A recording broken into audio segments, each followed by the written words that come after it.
आप सभी को मेरा नमस्कार। आज मैं एक छोटे से टॉपिक के साथ आया हूँ। आज का हमारा टॉपिक है पढ़े भारत अभियान। पढ़े भारत अभियान की बात करें तो शिक्षा मंत्रालय द्वारा यह अभियान शुरू किया गया और केंद्रीय शिक्षा मंत्री धर्मेंद्र प्रधान ने 1 जनवरी 2022 को इस अभियान को प्रारंभ किया। पढ़े भारत अभियान की बात करें तो 100 दिवसीय पठन अभियान है, मतलब 100 दिन का एक कार्यक्रम चलाया गया। 1 जनवरी को शुरू किया गया तो ये 10 अप्रैल 2022 तक के लिए यह अभियान चलाया गया। यह अभियान चलाने का उद्देश्य क्या है? मुख्य रूप से जहां भी बात आती है पढ़े भारत, मतलब अगर पढ़ाई से संबंधित बात करें तो हमारे संविधान में भी पढ़ाई को लेकर बच्चों की एजुकेशन से रिलेटेड मौलिक अधिकार तत्वों में इन्हें शामिल किया गया। यहाँ पर हम बात करें इस पढ़े भारत अभियान का उद्देश्य क्या था कि 100 दिवसीय कार्यक्रम था, पठन कार्यक्रम था, जिसके अंतर्गत क्या करना है, बच्चों के अंदर क्या करना है, तर्क शक्ति को विकसित करना है, तर्क शक्ति एवं उनकी कल्पनाशीलता।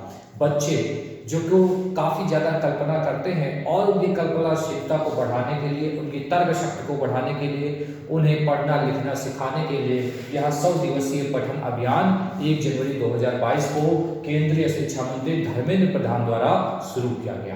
बात करें पढ़े भारत अभियान तो यह राष्ट्रीय शिक्षा नीति के अनुरूप प्रारंभ किया गया। राष्ट्रीय शिक्षा नीति जो कि आप सभी जानते हैं 2020 में राष्ट्रीय शिक्षा नीति आई थी और यह भारत की बात करें तो तीसरी शिक्षा नीति है, जिससे पहले 1968 में शिक्षा नीति आई थी, उसके बाद 1986 में शिक्षा नीति आई थी, तो उसके बाद 2020 में शिक्षा नीति आई। हम बात करें तो यहाँ पर जो शिक्षा नीति आई, राष्ट्रीय शिक्षा नीति आई, यहाँ से बहुत इंपॉर्टेंट एक प्रश्न एग्जाम में बन सकता है कि राष्ट्रीय शिक्षा नीति 2022 किस समिति के आधार पर, किस समिति की रिपोर्ट के आधार पर आई, तो यहाँ पर बात करेंगे कि कस्तूरी रंगन की अध्यक्षता में गठित समिति की रिपोर्ट की सिफारिश के आधार पर राष्ट्रीय शिक्षा नीति आई। तो राष्ट्रीय शिक्षा नीति के अनुरूप ही पढ़े भारत अभियान शुरू किया गया।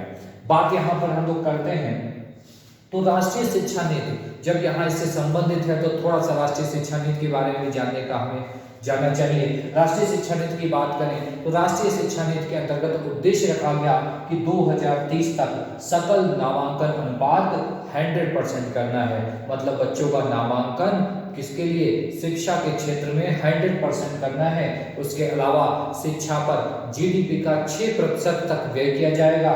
साथ ही में मानव संसाधन प्रबंध मंत्रालय का नाम बदलकर क्या कर दिया गया, शिक्षा मंत्रालय कर दिया गया और यह कहा गया कि कक्षा 5 तक की जो शिक्षा होगी वह मातृभाषा या स्थानीय भाषा में दी जाएगी और राष्ट्रीय शिक्षा नीति के अंतर्गत बहुत सारे प्रावधान किए गए। तो हमारे लिए महत्वपूर्ण है पढ़े भारत अभियान। यहाँ आपसे महत्वपूर्ण आने वाले एग्जाम में पूछा सकता है, तो आप इसे जरूर पढ़ें। आज के लिए इतना ही, बहुत बहुत धन्यवाद।